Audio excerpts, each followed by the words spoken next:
In the heart of Old Ireland, the land itself seemed to breathe stories. Every hill, every stream, and every ancient stone had a tale to tell, whispered from one generation to the next. These weren't just simple bedtime stories, they were the very fabric of life, a way of understanding a world that was often harsh and unpredictable. The belief in the good people, the fairies, was woven deep into the soul of the rural communities. They were powerful, unseen neighbours who lived in forts and raths, and you'd do well to stay on their good side.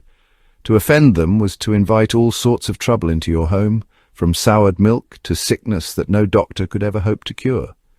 This world of folklore was a serious business, a set of unwritten rules for survival. People left offerings for the fairies, a little milk or a bit of bread, just to keep the peace. They knew which paths to avoid after dark and which trees held a special otherworldly power. These beliefs provided explanations for the unexplainable. When a child was born with a disability, or when a strong, healthy person suddenly wasted away, it was easier to blame the fairies than to face the cruel randomness of fate. The idea of the Changeling, a sickly fairy creature left in place of a stolen human, was a common and terrifying explanation for sudden illness, or a change in a loved one's personality. This wasn't just a quaint custom for the simple folk of the countryside, it was a living, breathing part of their reality. The line between the human world and the other world was thin, almost transparent at times, especially in remote places where the old ways held on tight. The local fairy doctor or wise woman was often the first port of call, their remedies a mix of herbal cures and ancient rituals designed to appease the unseen forces. These beliefs were a comfort, but they also held a dark potential. They could turn suspicion into certainty and fear into a terrible, violent logic that defied all reason. It was in this atmosphere, thick with superstition and ancient dread, that the story of Bridget Cleary unfolded. Her tragedy was not just a random act of madness, but the grim result of a culture where fear of the supernatural was as real as the rain that fell on the fields. The beliefs that had shaped the lives of her ancestors for centuries would ultimately collide with her own life in the most brutal way imaginable. In the tight-knit community of Ballivadler, the whispers of the other world were about to grow into a roar, and the old stories would demand a real human sacrifice, turning folklore into a horrifying and unforgettable headline. Bridget Cleary was a woman who stood out in her small corner of County Tipperary in 1895. She wasn't just another farmer's wife, she had a spark of independence about her that was unusual for the time. Living in the small cottage in Ballivadler with her husband Michael, Bridget was known for being strikingly modern. She was a skilled dressmaker and milliner, running her own little business with a new-fangled sewing machine, a symbol of progress in a place that was still clinging to the past. She earned her own money, which gave her a degree of freedom that many other women in the area could only dream of. Her style was also noted. She favoured fashionable hats and clothes, setting her apart from the shawls and simple dresses of her neighbours. Her husband, Michael Cleary, was a cooper by trade, making barrels for the local creameries. He was, by all accounts, a man deeply in love with his wife, but also a man steeped in the traditions and superstitions of his community. Their marriage was considered a good one, though they were childless after several years together, a fact that would have been a subject of local gossip and concern. While Bridget looked forward, embracing new ideas and technologies, Michael seemed to have one foot firmly planted in the old world of folklore. This quiet tension between the modern woman and the traditional man would soon become a terrible chasm that would swallow their lives whole. The community of Ballivadler was like many others in rural Ireland at the time, isolated, close-knit, and deeply suspicious of anything that broke the mould. Bridget's independence, her lack of children, and her modern ways may have made her an object of admiration for some, but for others she was an object of suspicion. She didn't quite fit the expected role of a country wife. In a place where conformity was a shield against misfortune and gossip, being different could be dangerous. Her very presence was a quiet challenge to the old order, and when things started to go wrong, that difference would be twisted into something sinister and otherworldly. The stage was set in their small stone cottage, a place that was supposed to be a sanctuary, but instead it became a pressure cooker of fear, tradition, and clashing worlds. Bridget, the independent woman with her sewing machine and stylish hats, represented a changing island. But within those same four walls, the ancient, fearful beliefs about fairies and changelings were still powerful enough to turn a husband against his wife.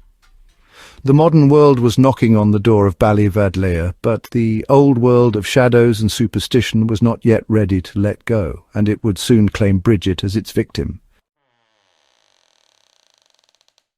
The tragedy began with something ordinary.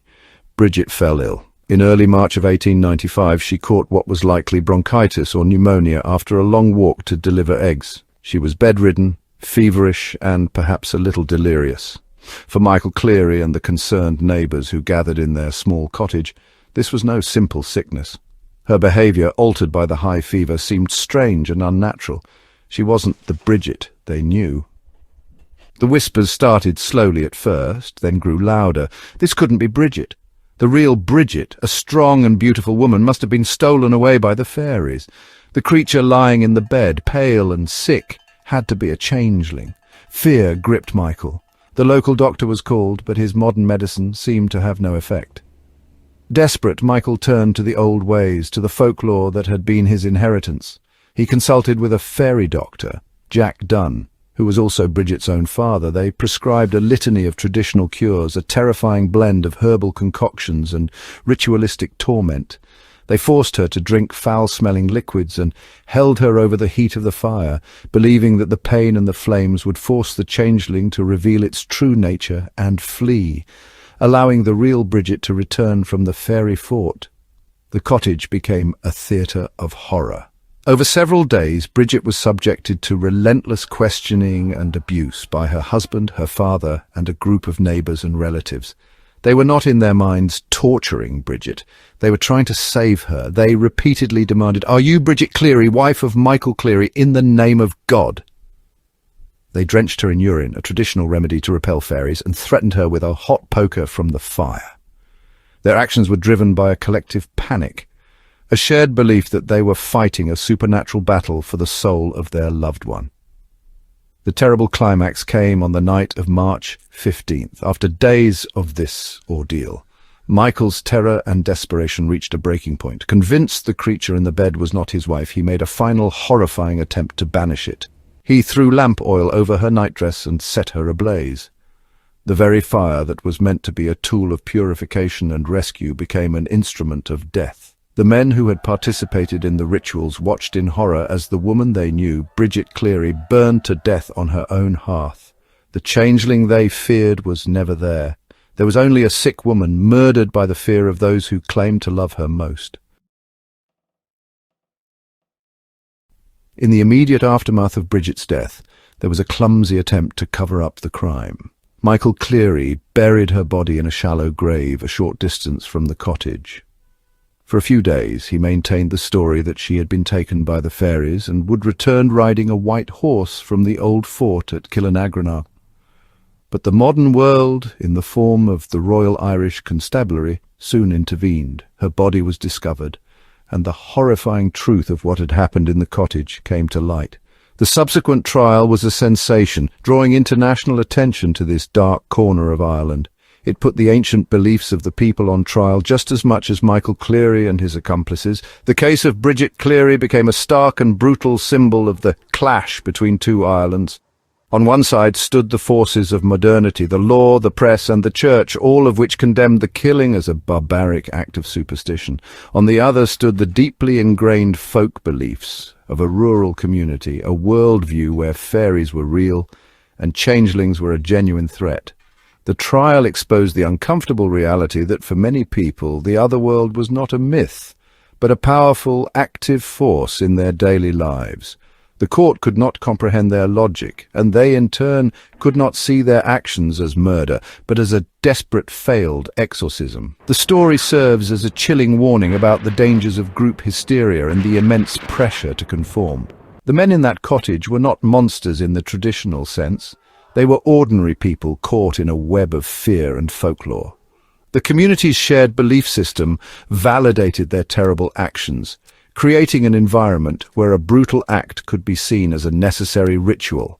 Bridget's independence and modern ways made her an outsider, and when she became vulnerable through sickness, she was easily recast as the other, the changeling that had to be expelled. Her gender also played a crucial role. A woman who did not fit the traditional mold was more susceptible to being branded as deviant or supernatural. Today, the story of Bridget Cleary has not been forgotten. It lives on, not as a quaint folk tale, but as a painful chapter in Irish history. It reminds us that belief systems, when twisted by fear, can lead to unspeakable cruelty.